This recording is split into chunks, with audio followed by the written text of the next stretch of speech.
Hi, my name is Ann Mulhall. I'm a resident of Charlestown, and I am here with Stephen Stokes. Stephen is running for town council this year. He's a current member of the zoning board and a former member of the Charlestown Economic Improvement Commission. Thank you. Yeah. Stephen, I have a quick question for you. And I don't know how long the answer is going to be, but what would you? First of all, let me ask: how did you get involved in local government? Okay, so that's a fair question. So I was in town since I was a little child. My parents have lived here. My grandparents had developed land here. So for me, being part of government, I was always in public safety. I was always in like uniform type ventures and services as a young man. I was a volunteer at 14. So I was always in some type of public aspect of a job. So as I progressed in time, I just realized that the political nature of your local government was really interesting to me. And I had always thought, if you told people, listen, what's an important political world for you? Most people look at the national stage. And to me, somebody like myself, I look at it and I say, well, the national stage is important, but it's at such a 10,000 foot view. Whereas your local politics, most people don't pay any attention to what goes on in their town until they reach something like they're going to build a shed or they're going to do this, and the town says, oh, you can't do that, or there's a rule about that, and people are like, oh, wait a minute, and then it becomes very important. So for me, doing the local aspect, I think is really that place where that's what affects your daily life, and I think having good government at that level is a really important thing to have. So you're on zoning, and Yep. I'm wondering what you think some of the issues or concerns you might address as a council member based on some of your experience on the zoning board. Oh yeah, okay. So what we have in Charlestown, what I see a lot is we do things like, for instance, you have people who want to come in and maybe they're within the setbacks and they're down in the low, southern part of Route 1, and those lots are not conforming lots to begin with. So you see people, they come in, they want to put a deck on their house. What they go through, having lawyers and architects and builders, they're spending thousands of dollars to come in, and some of them are terrified. You see these people that stand up at the podium to talk to the zoning board, which is essentially their neighbors, and you make the process. It's just it can be very uncomfortable for a lot of people, and that has happened for many years. And I think some of that stigma is starting to go away because some of the members of the zoning board have changed over the years, and we're getting to be much more inclusive with that. But we really need to go in, and as a counselor, I would absolutely stress that we review what our ordinances are, and we say, hey, what are we doing that's not right? Like, if you have a house that's within the same footprint, that you're not going anywhere, it's already there, it already exists. Why are you going through as many hoops as you're going through to renovate it, to do things? If you already required a variance and you have it, why are you doing that again? So to speak. Does that make sense? I think so. Like, can we clean these things up and address some of the things that are extremely restrictive, and what we put people through for things like decks and stuff such of that nature? And as a counselor, that's you would be able to have the experience from zoning to know that's happening, but now you would have an insight as a counselor to be able to make some changes, possibly. Well, absolutely. Yeah. And I think, first of all, I think if you're a counselor, whereas zoning, you sit on the zoning board, you're enforcing or interpreting what's written. There's some latitude there, but people get upset sometimes. They'll tell the building officials, and they'll be like, well, why do I have to? It's written. That's his job. The zoning board job is to determine, hey, can a variance be issued for this? Do you have the statutory standards you need to meet to get that variance? Whereas you go to the council, now you're looking, it's more like a conductor of an orchestra. The council is not necessarily have to do everything. What they have to do is they have to surround themselves with good people, which is between the town staff that they have, the different boards, the committees, the commissions, all the stuff that's out there.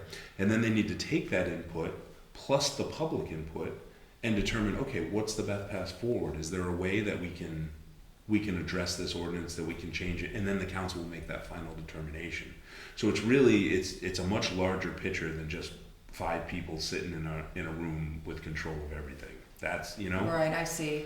I had been talking to Grace Klinger, and she had mentioned open and transparent as being something for her, ideas for council. Yeah. And would you obviously you would agree, but what would you say about that? So I would say that I think open and transparent. We like to use those words today. Everybody uses those words. Those are the buzzwords of government at this point. In this time, and they're good words. And I think when not to put words in Grace's mouth, but when Grace speaks about it, she is coming from a wonderful place, a heartfelt thing that she truly wants to see open government. And when I look at that, and same thing with the other candidates that we're running with for the Charleston Residents United, I really feel that transparency means you do things even if you don't agree with them. Meaning, if you want to talk about something, we'll have a public hearing about it. Even if it's not popular, even if it's something that people don't like, if somebody that's a citizen of the town wants to put that on there or discuss it, or a council member, have a meeting about it. That's why you're in that government. That's why it's a community. You don't have to do it, but you should discuss it, and you have to discuss it. If 50% of the people in Charlestown want to paint the roads pink, well, then that's the job of the government that they have, is to do the will of what the people are looking for. And I know I've heard you speak before, and something that you've said that I really like is that you're saying, I was thinking about that open and transparent, is that you tell me whatever. I may not agree with you, but at least it's worth a conversation, and that's sort of what you're talking about. Absolutely. Bring it. Yes. You know what? And to be honest with you, Ann, I mean, I'm the type of person who I almost sometimes prefer to have people that have a different viewpoint than me, because, and it's not about the argument. I think it's more about the engagement. I think it's a fact that people get put into little boxes, and you decide, okay, this is my reference, this is what I know, and I'm going to make a decision on that. Well, then when you sit there, and if all you hear is people that agree with that decision in that box, well, then of course you're going to be like, well, that's certainly the right answer. But if you have people that are out there saying, oh, well, maybe look at it this way a little bit, and maybe you can change your reference, perhaps you can get a bigger box. Then I think that's important, because that allows you to make better decisions. And I mean, part of it is, it all comes back to the art of compromise. I was really. just going to say that. It's really, you know what I mean? Yeah. We've almost lost that, I think, in the world All or today, nothing where right yes, now. it's yes, you have to be this, you have to be that, as opposed to, hey, you know what? Actually, even though we're not on the same side per se, I agree with some of the points of that, and I see your point, and I understand, and you know what? I don't think that's the best, but maybe we can give a little bit of that, because perhaps there are hundreds of people in the town that want to do it that way, X, Y, Z, Yes. So I have a question. It's a personal to my house question. Okay. The solarized Charlestown team. Oh yes. Yeah. So I have solar panels. Okay. So what does that mean? Like, did you have? What does that mean to you and me and? Yeah. So I sat on the solarized Charlestown team with several other people, some from the Planning Commission, and we essentially, there was a program, a state level program that had afforded monies and companies to do solar panels. So residents in different towns that were chosen could put solar on their roofs, and it would give them a little bit more of an affordable cost. So essentially what the team did was sat down and evaluated different contractors and then picked one. In the case of Charlestown, we picked a local contractor, and then those people could go out, and you had a period of time that you could get grant money from the state, which would then offset the cost of your solar to put it on your roof. And then the program ended, and it continues on. There's obviously, so it was essentially a governmental type credit from the state in a program there, and that was where that came from. So it was a one-off. It was like a. Well, so the funding, there was, each budget cycle had funding, and I only had done the Solarized Charlestown. There were several initiatives at the time we did it. Solarized had Solarized Cranston at the same time, and then they kind of moved around towns. So it's very possible that it could continue to be funded in different aspects, but I don't think that program as it stands is still in existence. I see. So if there was one word that you would describe the council of the future, what would it be? I would have to say representative. I think if we look at the group of people that, the Charleston Residents Unite crew, if you will, you hear that acronym a lot, and I think people are like, what's that? Yeah. If you look at the group who's running, myself, Deb Carney, Grace Klinger, Rippy Sarah, which, by the way, I got to tell you a little funny story about the signs. So everybody knows him as Rippy, and we put Sarah on the signs. So people are like, who's Sarah? So we had to change out the signs and make sure they said Rippy. So Oh yeah, right, that makes sense.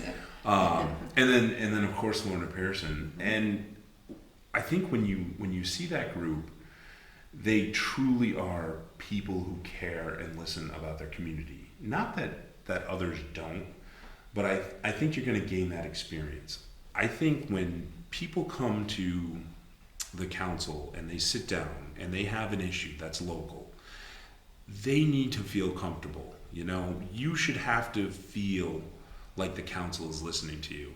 And people get so caught up, as we discussed earlier, in the national politics and such, but your local government is so important to your daily life. And it should not be taxing on you when you need that local government to help you. So if you elect us, and we're fortunate enough to have that goal, I think you're going to see that. I think people will feel comfortable. I think you're gonna like coming to talk to us, because that's who we are. And I think we're there to listen to you, and that's what we are. We're a representative form of government. We represent you. Mm-hmm. And your crew is also a diverse enough that represents our town. It's funny because people talk about that, and we have the different groups, but you think about it. I mean, crew we are Democrats, we're Republicans, we're independents, we're local business owners, we're family people, we're your neighbor. We are what is Charlestown. Mm-hmm. Great. Well, I know where I'll be on November 8th. I hope you're also getting ready to vote. And thank you, Stephen. And get out there. Thank you, everybody. Thank you very much. I really appreciate the time, and it was wonderful to talk to you and speak with you. Pleasure. Thank you. Thank you.